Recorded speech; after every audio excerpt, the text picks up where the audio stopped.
I'm just going to say a few words to summarize what we said already when we didn't have the recording on, that that we're looking at the client's client as an instance of a new kind of concept, a concept that isn't of a thing, but of a process.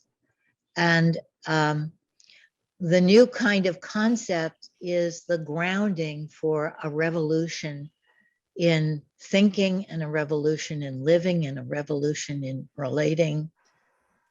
And it's a concept that isn't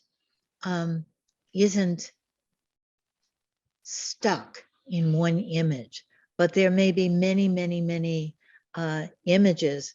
And the concept itself is a concept of movement. So I'm showing you this chart as a way of saying, well, even when we're looking at concepts of momentum, of change, of movement, of process, we have to make maps. And our concept is like taking our camera or phone and taking a little shot of something, a still shot. And so this little chart that Paul Kahn helped me make is a chart showing the implicit and the explicit. And you remember in the transcript, Jean talks about how these are not two things, the implicit and the explicit. They're one system, but yet it's as if they're two different dimensions. And so we have in the chart this line through it, which is the edge of awareness, the edge where the words, the concepts are just sort of peeping over the horizon line. And this is the place between explicit and implicit where psychotherapy takes place and where creativity takes place. So we notice here in this little picture how the explicit dimension and the implicit dimension have different languages. They have different ways of locating themselves, or us locating them. The explicit is linear, it's thinking, it's rational. We need all of that. There are lots of units in it. We build lots of things from it. We have specific sensations there. Emotions can sometimes be seen that way. It's symbolic. Things are already symbolized.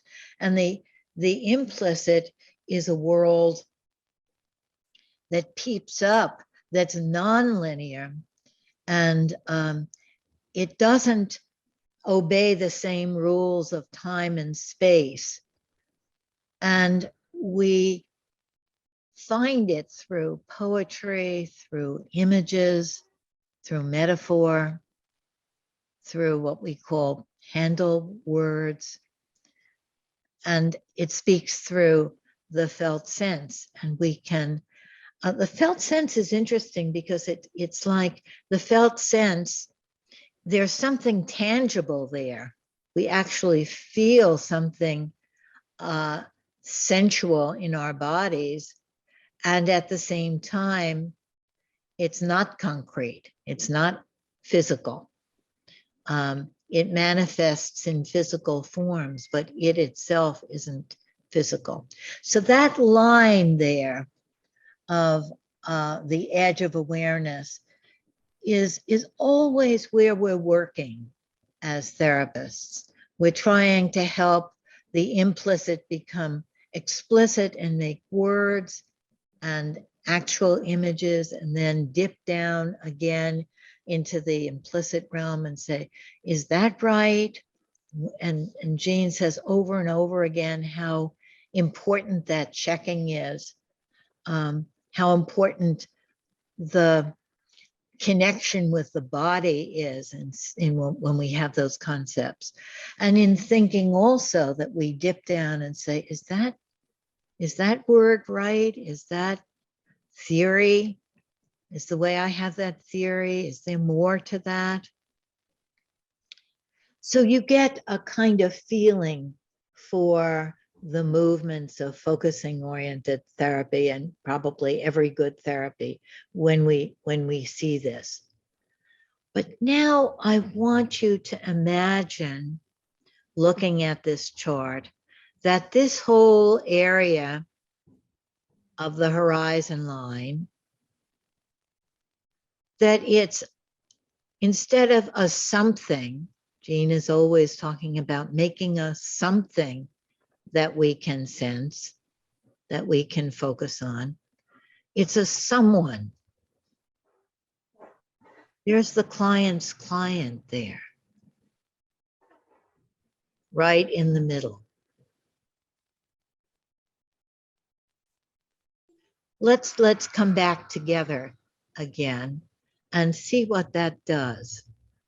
What does it do when you look at that chart and you say, but that's not just a line there, a horizon of awareness, that's a one.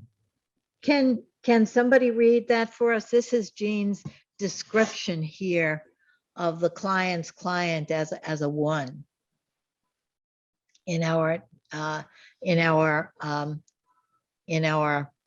interview. That you're, as the therapist, sensing into her implicit place, which also includes you. Okay, now just to put it, this is when we're talking about his case example, and we're going to go back to that today, just because it's something for us to making the therapy process much more concrete. So we're talking, Jean and I are talking about this. Go ahead. Okay, thank you. So Jean says, yes, and I'm responding to it and I'm speaking to it. I'm saying, oh, well, it sounds like it goes this way. And then it opens and it's exactly not the way I said it. But we're both glad I said that because it talks back. Yes, you're making a relationship with it, not you're making a relationship with her, which includes all the upstairs, whatever.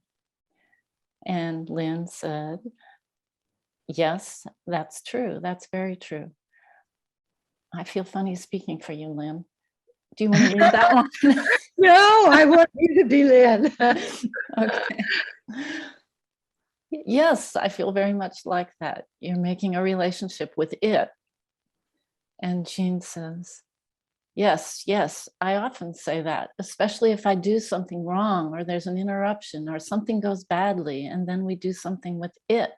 We fix it or something, or I'm late or something like that. The tradition teaches us that the person is angry even if they say they're not angry or they're hurt or there's something. But I found this way of, because the person will always say, oh, that's fine. No, it's all right. I understand what happened. I say, yeah, I know it's fine with you, but would you please apologize for me downstairs? They understand that. They do that. Actually do go down and let it feel that somebody's apologizing. And you said, right. Yes, I think it's important that the implicit is also a self. It's also a somebody. And Jean says, very much so. It's not just a something. It's a somebody that needs to be related to. Okay, thank you. Mm-hmm. Now we can get rid of this paper between us. It's a somebody that needs to be related to. In the client's client paper, he doesn't talk about that very much, because this was one of the seminal papers, and he's laying out the whole theory of focusing oriented therapy. And he's not talking so much about the client's client as a someone there. And of course, the interview was much later. What did you think about that? How did it strike you? I have a question which probably has already been answered and I wasn't paying proper attention, but here's my question. I love the upstairs, downstairs, and I'm wondering if that requires education of the client to that concept, or would he just throw that out spontaneously? Can you say something to the downstairs? No, he threw that out spontaneously. And it's amazing how we don't have to. And educate clients is a funny term we have, isn't it? Because it Yeah, sounds like we're the teachers and the client is supposed to be learning about themselves from us. Whereas I think it's more like the client learns our language and we learn the client's language. But I find that people understand language like that right away. I think of this man that came to therapy because his girlfriend said she would break up with him if he didn't come, and he hated therapy, and he was very belligerent. And I suggested something to him, I forget what, to take a breath, or I don't know what it was. And I could see the look on his face, and I pointed to my chest and I said, he didn't like that, did he? And this guy understood exactly what I meant. And he said, no, he didn't like that. And he doesn't want to be here. And then we were really off to a wonderful start there, because I didn't educate him. I had said, oh, there's a here, and that wouldn't have done anything. We know so much more than we think we know. In fact, one of my students defined the felt senses, what we know that we don't know that we know, or something like that. What we know that we don't know that we know. I think there was another don't know in there, but it's that that larger dimension of ourselves that that grasps so much. On that same paper, and I'm not going to agonize about giving you that sheet again, I'll send it to you. Jean and I are talking about how he doesn't like the client telling him big long stories and reporting, but that he puts up with it because she has to do that, and that she knows that he knows that she knows that she has to do that, and that he doesn't like it. And he says, we know so much implicitly about each other. Any two people, but especially a therapist and a patient, know so much about what's going on in each other. And that seems like such an important acknowledgement of this whole implicit connectedness, that we are together, that is in dialogue always, and inter-affecting each other, this relational dimension that we'll talk about a little bit later in more depth, but that we always know all of these things about each other. And we may know them, but not know them. We always have to check, because the other person may have a very different version of what we're sharing together that's being articulated. So it's always this hovering over the explicating, and then the and then finding the implicit, and then explicating and finding the implicit in our relating. Did you notice a difference when you saw that chart and we looked at it, and then we said, well, what if that's a one rather than a something? Do you notice a difference there? Before, when we were talking about what the client's client is, and we had these wonderful, I'm so sad that that didn't get recorded, these wonderful responses about the child of the implicit, or Jonathan talked about the child that isn't that frozen concept of a child. The potential people talked about there. Well, I'm not so sure if that's referring to the same thing, but sometimes when I teach focusing, I say whatever is there. So oftentimes I make a gesture. So whatever is there, we, what's now the English word? Personify it? Person? What- Yes. Yes, so that we can be with it as if we were with our best friend, kind of. Yeah, like this. I don't know if, you know, if it's slightly different or if that's what you're suggesting. No, you're right. You're right in the same ballpark. That whatever we're with, we personify. And what does it mean to personify it? It's we're seeing the living in it, the living person in it, the personness of it. Person. Yeah, I like talking about the personness of it. I'm thinking of a moment with Gene when he was telling me that that when he prays, he speaks to God as a person, and he sort of smiled at me, and he said, I know that God is so much bigger than a person. I know God isn't a person, but if I don't speak to God as a person, the child in me feels lonely.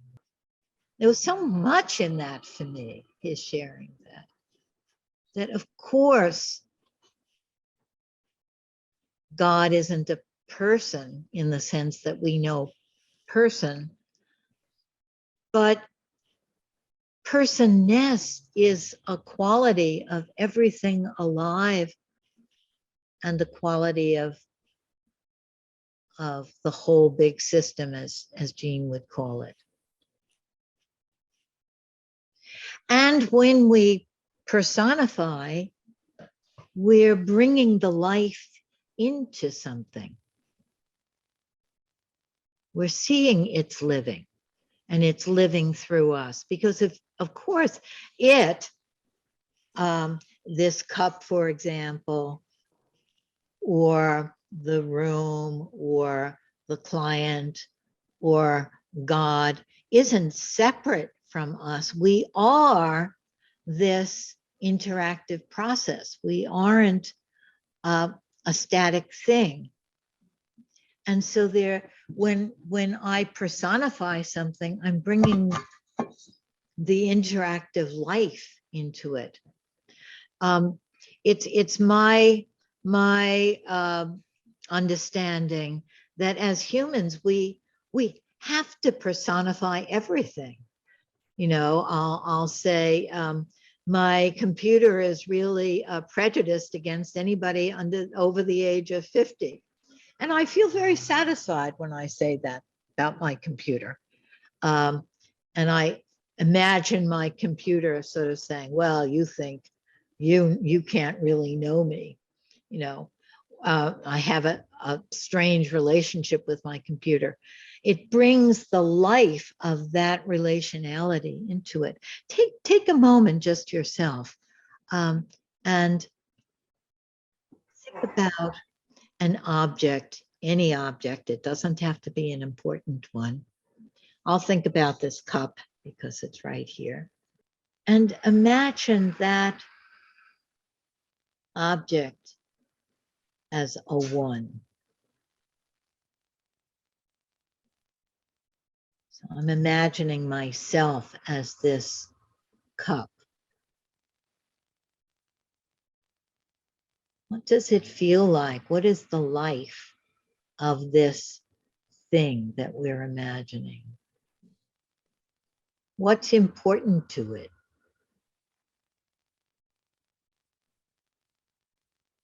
What does it want? What does it like about itself?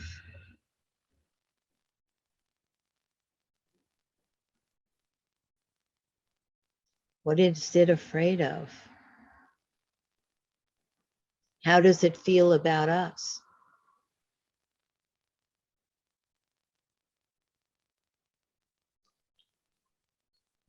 We don't have time to really go into that that exercise. It's a fun exercise, and I'm hoping that some of you will get together outside of this group and play with some of the exercises that we can do with each other to experiment. But how was it for you to just do that in that moment, to think of an object as a someone? Hi, Lynn. Hey, hi. So I thought of my pen because it was right down on my lap, and it Uh-huh. had a lot to say. Mhm. And I was wondering why was that? What was it? What I was feeling, or was it what the pen feeling or thinking? It's just really a wonderful relationship to a lot of other things. So it was really good. Yeah. Uh-huh. Yeah, there's a kind of Pen more said, you better make and more. Yes, yes. It said, you better make good use of me and take good notes, or whatever it was saying. And I said, who's saying that? And that eventually it would run out and get dry, so anyway, but yeah, it Oh, was yeah. very good exercise. Yeah. Yes, yes. Yeah. We can identify sometimes with what it says. It was Anybody fun. else It was share? fun. It's It was fun. It was fun. I thought about my glasses, and my glasses were saying, "Why do you keep losing me? You need me so much." And I'm so worried that you're going to forget about me and I'm going to get squished. And if you need me so much, why didn't you take better care of me? So it was fun. It was fun. Yes, yes. Of course, we can think about these things then and see in our relationships with these objects, what is it saying? How are we? Where are we in that personification, right? That all of these things that the object is saying is also something that has a message for us, right? And wonderful messages. Should we have one last sharing about that? I can share that I keep trying to play the piano, and it's like I had this conversation with the piano that said, I really want someone to play who knows how to play. Not just bumbling along, and I have all these secrets and you'll never get to them. And Oh, wow. really like enlightening, to tell you the truth. It was Yes, yes. very And interesting. isn't it amazing how in just those few moments together, that using a kind of concept of something being alive and speaking brings so much, and that's kind of the idea of the more and more and more, and the idea of this revolutionary kind of concept, the concept that has within it the more and more and more, and the movement of the more and more and more, the opening, the talking back, the living in the concept itself, makes our thinking so different. Let's just take take a moment. And I know this is going to be a little harder because, and we don't have enough time to do it justice. But in our first session, I had invited you to think of a difficult interaction, maybe with a client or with somebody else, and then to think about it as an interaction rather than as the person, who's doing what to whom, to think of the dance. This time, I'd like to give you a minute to find an interaction. It may be a different one. I'm just going to pause there for a second while you find not the most important one, of course, or the heaviest one, but just something that's a little sticky or difficult or awkward or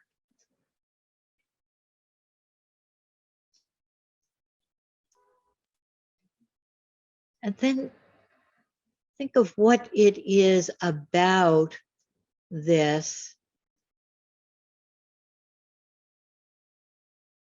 interaction with this other person that is difficult or sticky or rough, or maybe we want to find a word for that. And now think of it as your relationship with the one in there.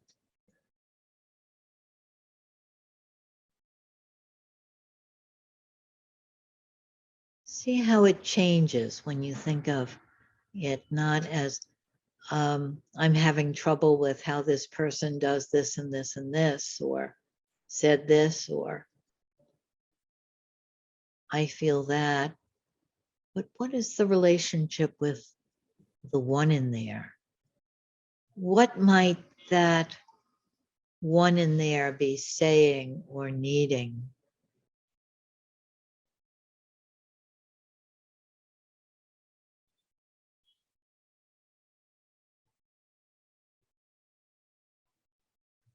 That the person might not even know they're saying or needing, just as the pen doesn't or the cup. What do you find the one in there might be saying or needing?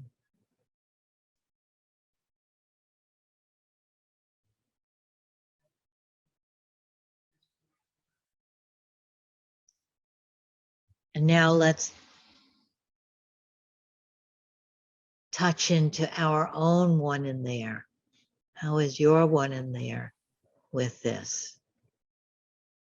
What does your one in there say?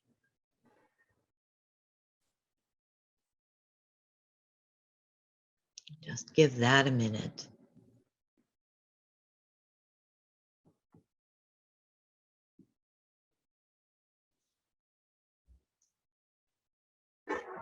Okay, let's come back together. And I know that it's such a tease to give you these rich exercises and then have only time to dip into them. And I'm hoping that you'll take them into partnerships and do more with them. But what came in those few minutes? I noticed being merged with it, and then I could feel like when I sensed the one in there, there was a whole richness to it wherein I wasn't just in it. I also had a question, but Yeah. I'll wait. I didn't. I understand. I imagined so. There's a person, and then like I was merged with something with the person, and then okay, what's the one in there? Feel like, oh, you need space. I didn't understand the first direction because you had two. I didn't understand the difference between the two. Well, at first I was inviting you to just think about the difficult interaction with this person, and then to think of the person not just as that person, but as a one in there of the person. Oh, okay. I missed that. Thank One you. in there of the person that you may have a very different relationship with from a different part of you. Thank you for clarifying that. And then I wanted you to touch into your own one in there, your unfrozen child place, to see how that one was feeling about this. Thank you for helping me clarify that, because I think it wasn't so clear in how I was portraying it. Anybody else? Did you get that thing that I was trying to help you to experiment with? Well, What I had something what comes? interesting. Oh, sorry. No, go ahead. What comes to me is the richness of the interaction, because it's the one in there and interacting with me, and the ones in there inside of me, and if I just listen to the person there and the action or the reaction, I can be triggered myself by, for example, an aggression or something, and then when I listen to the one in there, I can sense that the one in there might be scared or might be very fearful or might feel threatened. And so then I can check in with my one in there here and see, okay, what parts of my ones in there were triggered with this, and then make sense for all of that. So it's a whole interaction. Yes, Nati, that's beautiful.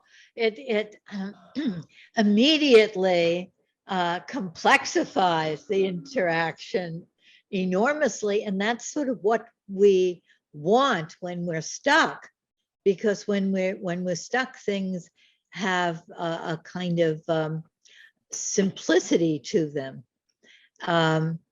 The structure boundness. And so when we think about the ones in us in there, and there's not just one, right? There's and the ones in there of the other, and how they're interacting.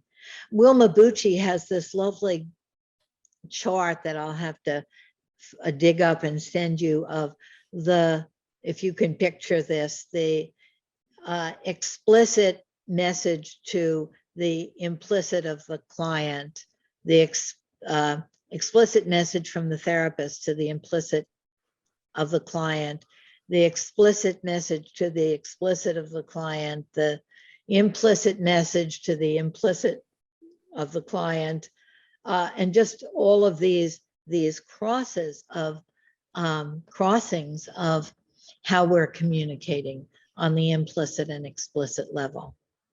Just even that way, what I'm trying to really flag up here is how a living concept brings this felt sense of so much more. When I think of Wilma Bucci's graph, I love it, but it's very abstract and heady, and I have to, if I had that as a one and a one in there, it makes, as Nati was describing it, it makes a difference in terms of it being so much more alive and so much more in my body.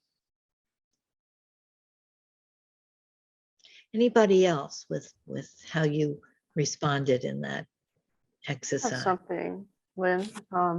Yeah. In the beginning, when you said to bring to mind a problematic interaction, what I saw was that I was almost like in a loop with myself, with what was coming up in me, expectations, all of these things. So it was almost like just a loop of my own, what I was maybe projecting onto the person or experiencing, feeding back on itself. And then when you said the one in there, it was just stillness and no separation. So all of that just disappeared. And I felt like just being in direct connection with another being. Mm. Yes. That direct connection with another being has a whole different quality. And I think that's what Gene was talking about in our interview when he said the two systems, the explicit and the implicit, have a whole different way about them. When we're in touch with the downstairs, with this larger implicit, it has just such a different feeling. And one of the things that I would want you to get from this course would be to be sensitized to when that comes alive, that implicit, and the dialogue with it and how it talks back. And not only the implicit of ourselves and the implicit of the other, but the implicit of a concept, the implicit of an idea. It works the same way, that the minute you touch the more of the person that we're calling the client's client, the more of ourselves, it comes alive and complexifies. We have this incredible intricacy and carrying forward. And the minute you touch the implicit, the more of a concept, it comes alive. So Gene wants us to make new concepts that are process concepts, but also we can take old concepts and concepts develop just like people do, and life does, and our zeitgeist does. And we can take old concepts and renew them, and bring them to life by seeing the more in them. I want to take, for example, did people read Liz's question about transference on the blog? How many of you read? I mean, like a school teacher. How many of you read Liz's question about transference on the blog? Some people did, Liz. We try to coax people into this blogness, as I'm trying to coax myself into it. I don't even remember it myself. It was too long ago. It was so long ago, yes. Well, I think it's an interesting concept for us to use as an example. I think what you said, Liz, in that question was that you noticed that Gene positions himself as a facilitator for people. And when you're positioning yourself as a facilitator, it makes it very difficult for the person to feel angry at you because, and you said the person can't be in the angry transference. What about transference? What you said in your question was, in a psychoanalytic tradition, the therapist would be more neutral rather than on the side of the client, joining the client, so that it would be easier for feelings to emerge. And so I thought that concept of transference is such a powerful one for therapists, and I would use that as an example. I just want to say, in terms of that, what I answered, which probably wasn't complete enough, was that we don't only have the choice of being this neutral blank screen like in the old days, or being seen as only the facilitator for the client, we have many other choices, especially these days since we've developed a lot.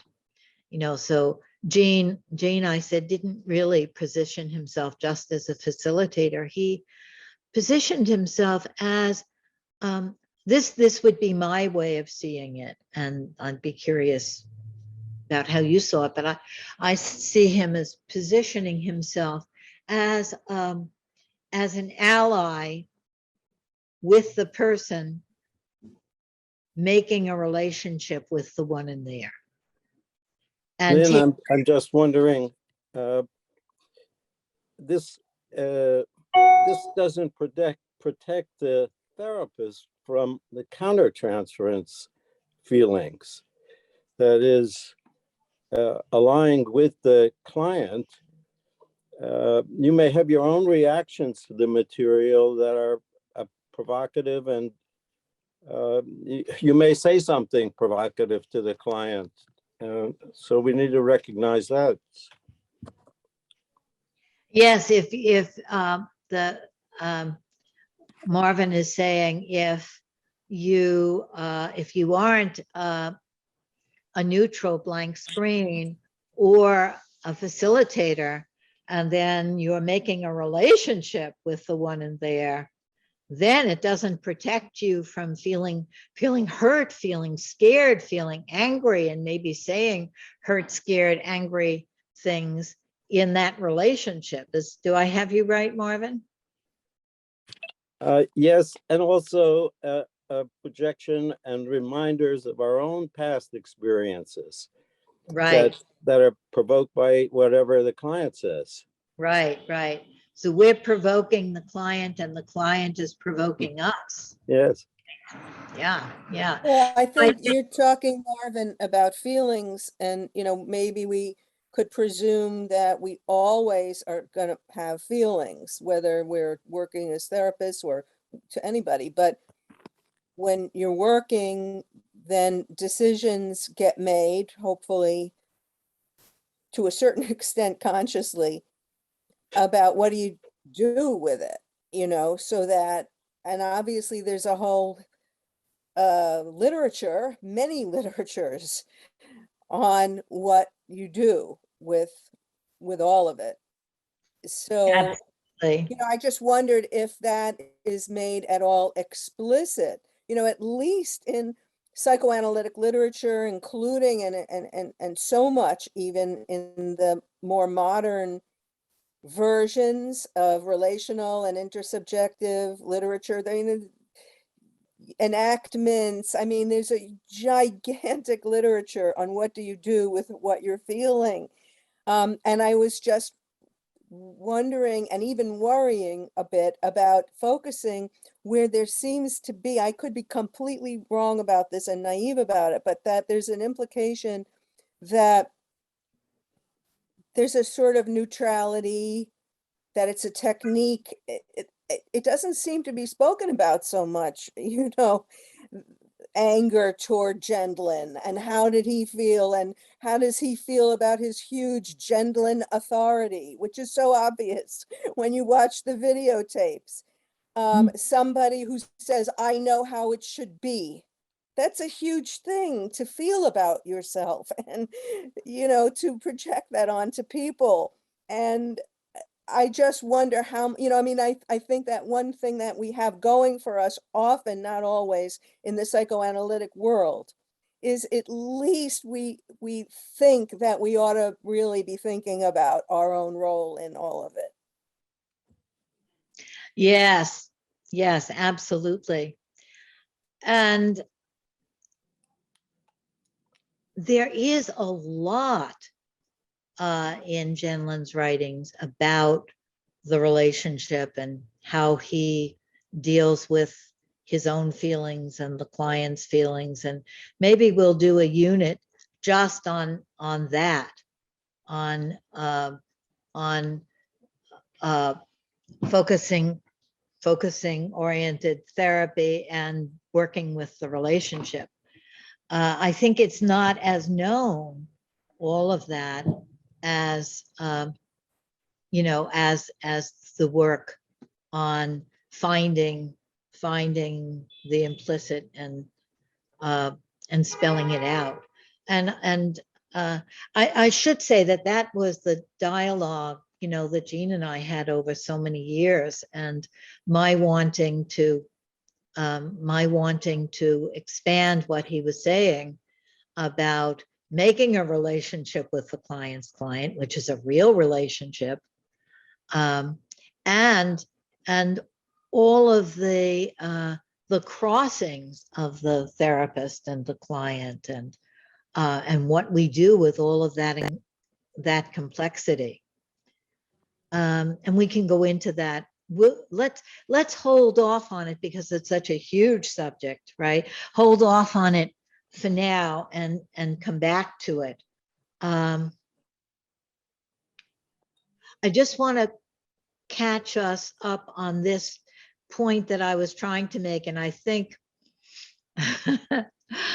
I think I was a little bit naive to bring up the concept of transference as a concept that we could see what happens when we look at the more of it, because there's so much more. And it was like when in the very first class I brought up some You're going to bring it up again. terms, right? And people said, what? I remember in the first module, Isabel saying, what is that word? I forget the word I used, doing in this discourse. So it's a little naive for me to think that we can do this, but let's do it and then we'll go back, because I was intending to go back to more about making a relationship with the client's client. Taking the word transference, and I want to just say it means many things to many people, and the history of it was that it was seen as transferring the client, the patient, transferring onto the therapist the primary aggression and libido that was repressed and would come out in the relationship with the therapist. So the therapist would be it was seen as a distortion, that instead of feeling angry at your mother from what happened when you were 2, you're angry at your therapist. And many people still think of the word transference in that way, that it's a distortion of taking feelings from here and putting them over here. Then through the years, that has as many terms, it has expanded and softened and broadened, and more contemporary ideas of transference, so that these are feelings, not only feelings, but needs that are evoked in a very intense relationship, a therapy relationship or a romantic relationship, where our very primal needs are felt in terms of, it has to be from this person, right? If this person loves me, then I'm lovable. So we have many ideas about that. But what I wanted to ask you to do just now, and again, we only have a couple of moments, is to ask yourself to think about this term that you might have many different feelings about and thoughts about and studies about and knowledge about, and just say, what would I want the word transference to mean? What would I want that word to mean?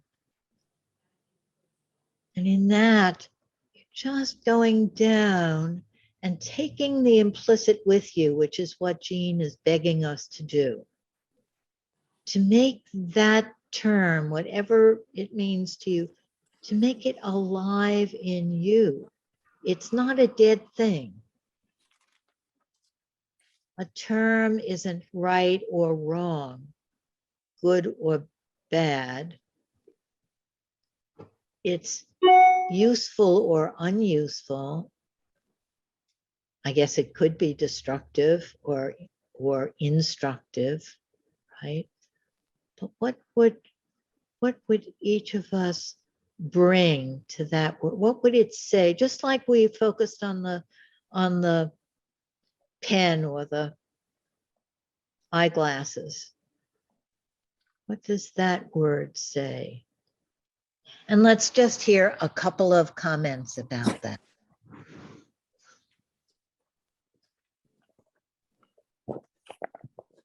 What we're doing is we're taking an old concept and we're trying to bring new life to it by bringing our own implicit relating to it. What comes for me when I hear transference is relationship. Relationship, yes. Yes. And when you say, does the word transference bring something more than the word relationship to you? Does it bring an edge to it?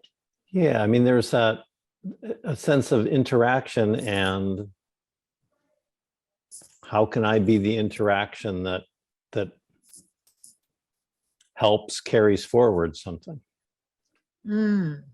So the word, when you say, I mean, you could just say relationship, but when you say transference, it has this quality of you having a responsibility there to be something, to carry something, right? It brings you into relationship with this responsibility or way of holding the relationship. Yeah, and I think, let's see, part of the responsibility is to help explicate what's going on. So if there's anger, which we've kind of talked about, or pretty much anything, that hopefully I can hold that and be able to address that and somehow have it here so that we both have it and can attend to it. Yes, yes. See how much more came, right? Just focusing on it. That not only that you're have a job there when you say transference, but that it's holding it. The job is about holding it. The job is about translating it.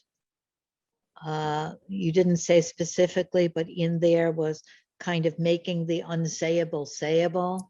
Such a big job, right? When we think of transference, things that are under the surface and making them able to be said in a safe way. Am I right? Yeah. And I mean, the client is always working out or trying to work out certain things. And if I can catch it as something wider, as this, oh, here's this kind of interaction. And so I can help them have the kind of interaction that's reparative, I guess would be a certain kind of way to say it. Right. Then there's even more, right? I love it, right? If I can, let's get exactly there what you're saying. If I can hold it in this wider way, and that's so much what Jean has to offer us, is holding everything in this wider way, the more of everything. If I can hold what Marvin is thinking of as the client's provocation, say, in this wider way, then I can, I forget the word you use, maybe somebody else remembered, grasp it or catch it. There was a motion to it. Kind of catch it. Catch it and make it something that is reparative, like a new living, a new relationship with it through me. Wow, you said a lot there. Lynn, I wasn't meaning to suggest that the client was aggressive or intentional in whatever the client said that might upset me or bring the associations to the therapist, but the therapist is bringing in his own stuff. Or his own stuff Absolutely. too. Yes, yes, yes. Right. Thank you, Marvin. And I've always said this, transference isn't something just that clients have, right? Exactly.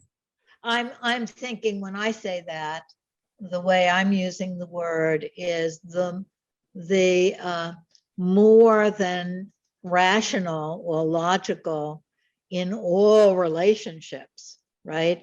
I have strong feelings about something that someone says. I'm triggered, we say, or I'm deeply touched, or that it's much more.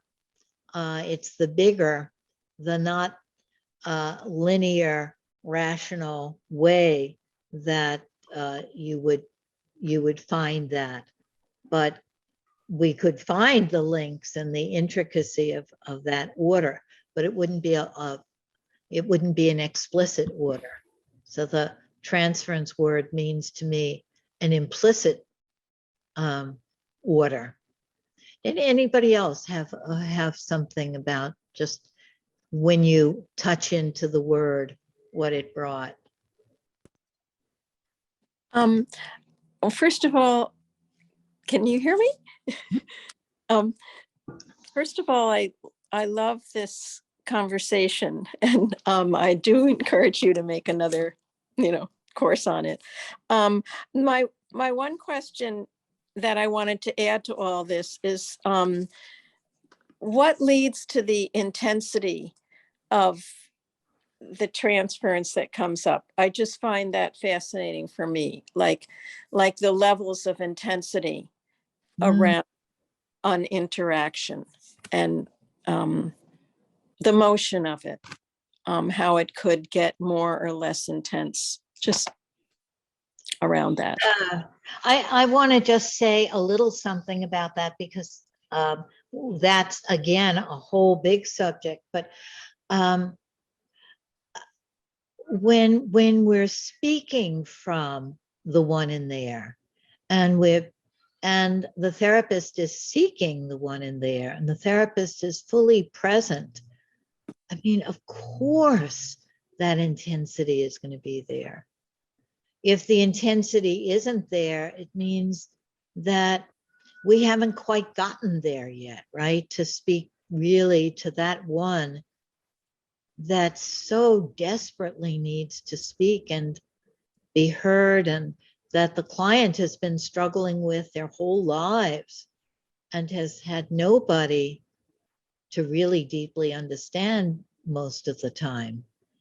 So the kind of relationships that we're making, a relationship with the one in there, wow, that's the most intense kind of thing, right? I often will say that it's so rare in our society to talk about the you and me of a situation, what we really feel downstairs to each other about each other, and that we can do that in therapy makes an enormously rich, powerful, and sometimes potentially, I don't want to say dangerous, but I should say dangerous. It can be potentially dangerous when we don't know how to be with that. We're inviting very essential, delicate, important, soul connected experiences when we're making a relationship with the one in there. And I do believe that Jean tells us a lot about how to deal with those relationships, how to be responsive and responsible in them. I would like, if you had any reading materials or, some beginner material would be great. Sure, sure, good. Let's hear from one other person about transference, and then I want to take a 1-minute break and then talk again about the case that Jean brings up in the transcript. We have one moment comment about the word transference, what it meant when you. Yeah, I can say something. Oh, Rachel, you just unmuted. I haven't heard you yet. Go. I'm being brief. I just really like Lynn's acknowledgement of there being danger there, because I thought dangerous doesn't mean don't do it. There is danger. It's okay, but yeah, danger. Thank you. Yes, yes. And danger doesn't mean don't do it. I mean, crossing the street can be dangerous, but if we don't cross the street, we never get very far. Maybe that's what Doesn't danger, sorry, I just wanted to say that I throw in that go for the danger, but this is why therapists are supposed to have had a lot of their own therapy. Absolutely, absolutely.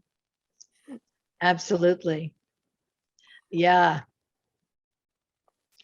Jonathan, what were you going to say? I'm not a therapist, so I'm a part of me is like, maybe this isn't quite on the mark. But when I hear transference, there's a whole sense of a whole thing about it it's like a big distinction in the therapy community. Like this could be a thing that happens. We need to be mindful of that. And then one thing that feels ironic in the context that we're looking at it in is that when we see everything as a rich interaction, as you were talking about before, like everything is transference.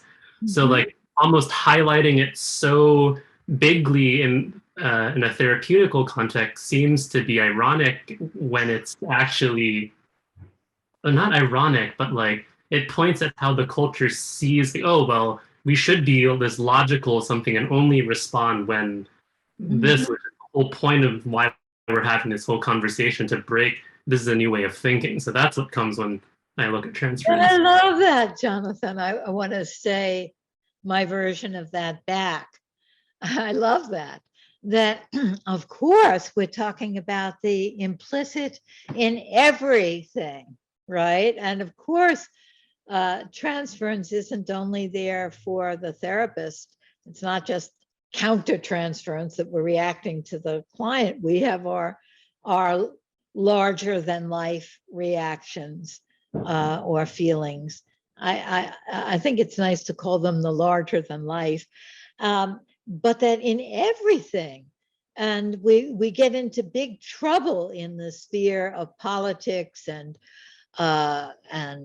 social interactions and families and groups and all of that I'm very interested in investigating with all the transferences that are happening all the time.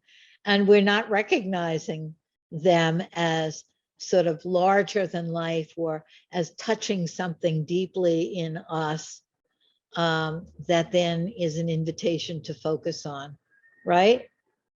Yeah, and it's not even necessarily in that context of that it could be like a problematic thing, like our love for our partner is a lot of like imago transference kind of something, or our love and hate of a city has to do with, so. Right. My love of my thermal cup, right? There's transference in everything. But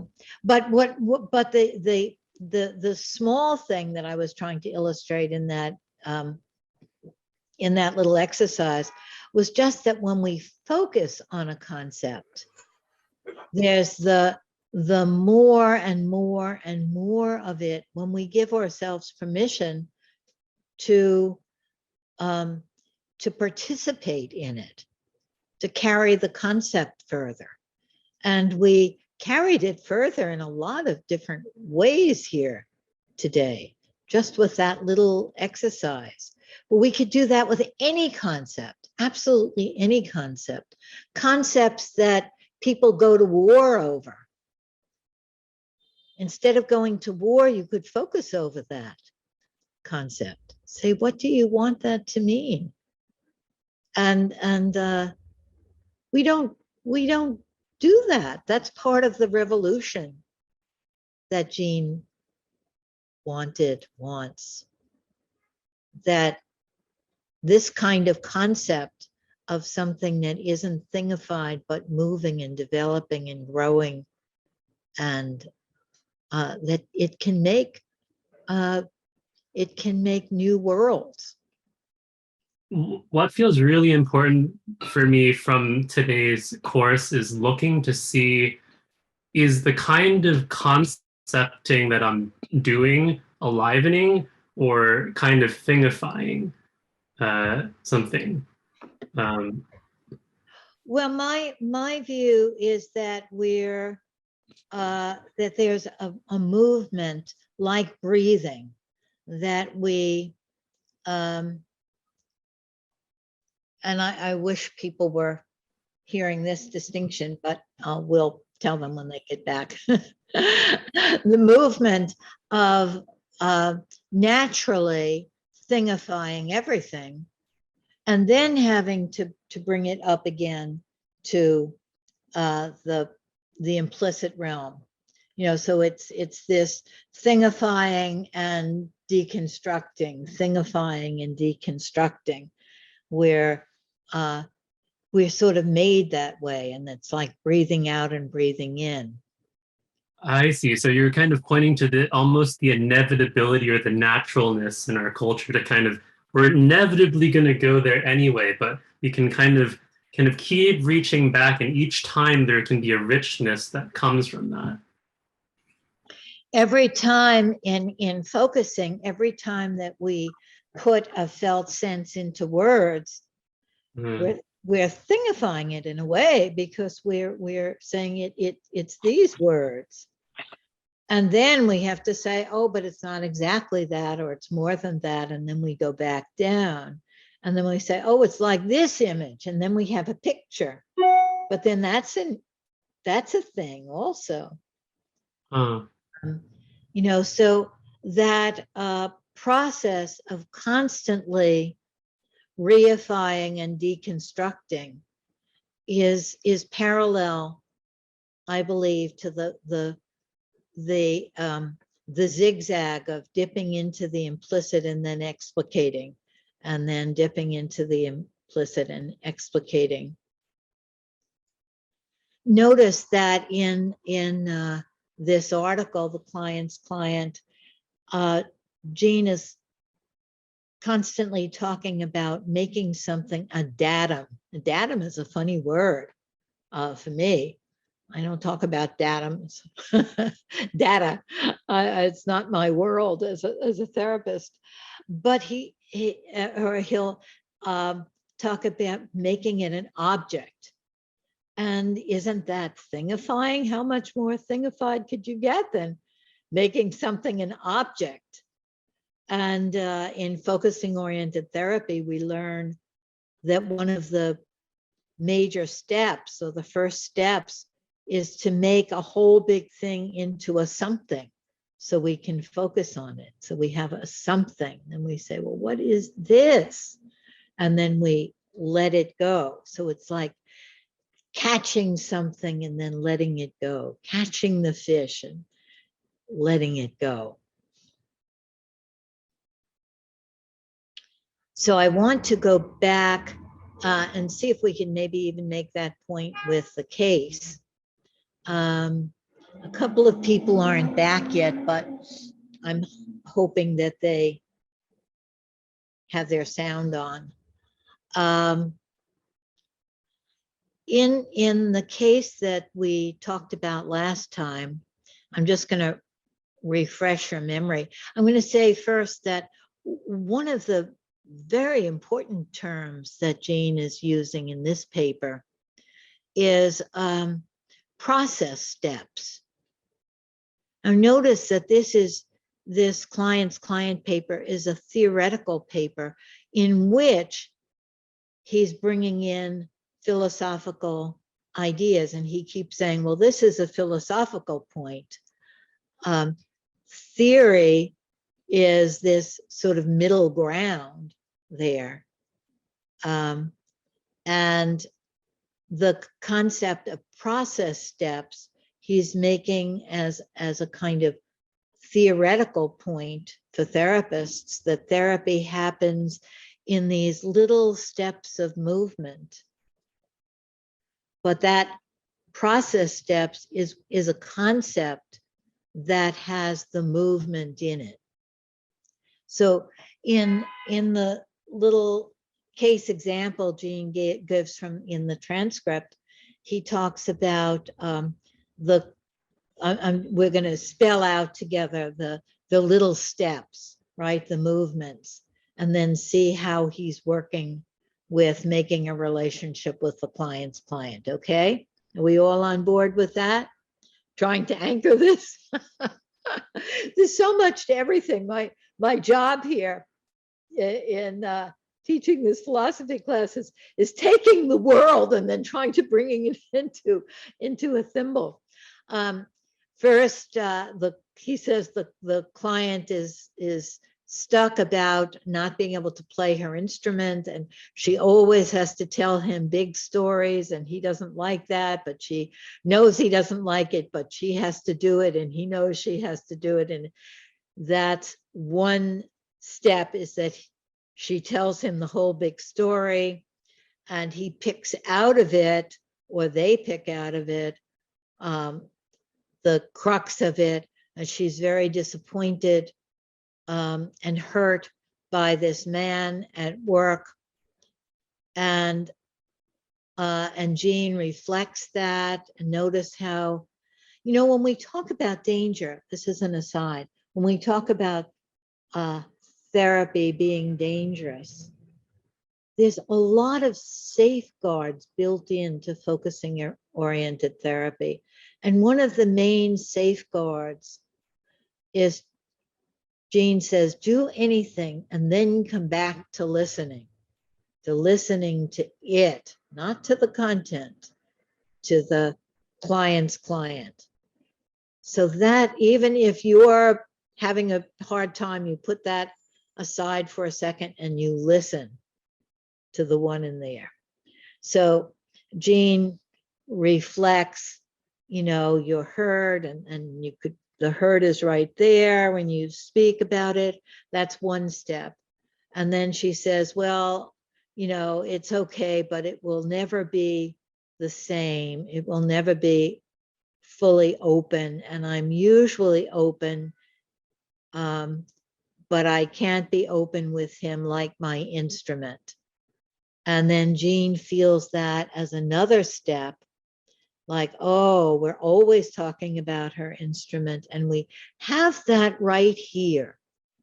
And he says, oh, and he talks in this very gentle way. Notice that he talks to the client's client as a one, not as a thing or oh, it will never feel like it can open in the same way, just like your instrument.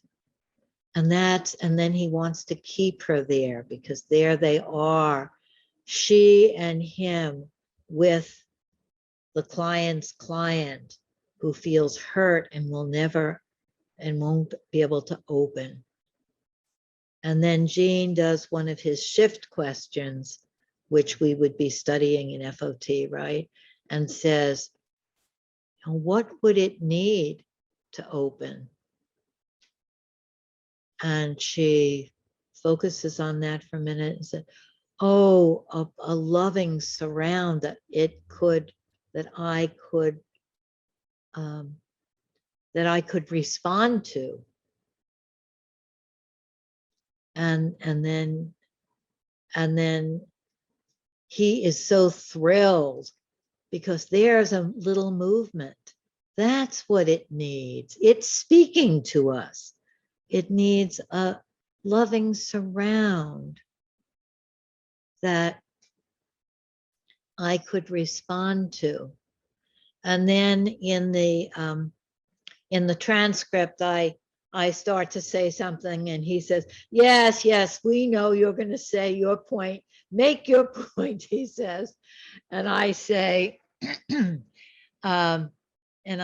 well, you and she are making this loving surround.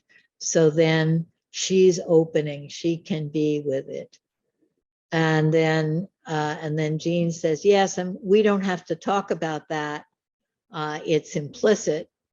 And of course, I'm disagreeing with that. I don't think I do in that tape there, but I do many times disagree with that. I think that's important to explicate the implicit of the relational step. Appears very important there. But let's notice how is he approaching the client's client, going from the beginning of that session where she's just reporting on her week, very far from what we call her feelings, to this place where they're together and saying, oh, it needs this loving surround to open. I'm imagining you're thinking, wow, there's too much to respond to there. What should I respond? But anything that comes to you is welcome about how Jean is working with the client's client. How is that concept illustrated in that example? It seems to me that he's, listening for the moment, the little moment where something's going to open. And that when she says, it won't be quite the same anymore, he hears that and says, oh, here it will be different. And I think this is something here will be closed that was open before. And that seems like it's addressing the client's client. Something has closed down that was open before, when the whole part of the therapy is around what the closing down in the face of the instrument. Exactly. Yes, yes, yes. Notice there how if he was paying attention to the explicit, to the client, he might say, oh, so you're not going to be, you'll be friendly to him, but then there'll be something in the way and that will feel awkward at work. And is that going to affect your job, or, something about the situation? And there's a very big difference in listening for the situation and listening for the client's client. Not getting caught in what Jean would say is in the content, but listening for what that one in there is struggling with. Jean doesn't say this, but I maybe he does, but I think we all sort of know that we are sort of born into our major issues in life, the things that we are up against, what Jean would say, up against. And people will be so upset with themselves, like, I'm working on the same thing that I worked on 40 years ago. And the older we get, there's more and more years, right? And big surprise, we're born into these challenges. And listening for the client's client is listening for those basic primal challenges that we're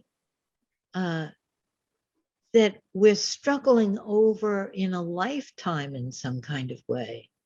The deeper issues, we would say, the implicit, but it's so much more alive to say, we're listening to the client's client that's been trying to speak and trying and knows something. Knows something. It's that deeper. Jean starts this paper, the client's client, with the question, well, where does this deeper knowing come from? Right? He's asking that question. Where do these process steps come from? Where does this deeper knowing come from? And we have to read this whole paper to see what he's laying out for us as a description of the implicit and the felt sense, and the kind of concept that brings that alive. So he listens for, oh, something is closed that was open, that needs to open. Oh, I mean, and then it can't open. And then he makes that what you were referring to before. What would it take to open? Right. Yeah. And that's talking to the client's client. What would That's talking, right. That's talking to the client's client. Yes. You can notice, and people who are just being introduced to FOT can notice right away when you go from this level to this level, when you go from the client to the client's client, when you go from the explicit to the implicit. It's like that, you notice it. Or most people do. Sometimes people have to, it has to be pointed out, and they have to sort of like learning to hear an octave or something. You have to learn to hear it. Many people just pick it up right away. And so what we'll have to stop here, unfortunately, but maybe this week in your interactions or in your therapy sessions, notice that moment when you are speaking to the client's client, when the client's client is speaking to you, maybe through a dream, through a phrase, through an image. Sometimes the client's client isn't communicating directly. It may be, but you can feel where that implicit larger life process is coming up through that horizon line into the conversation.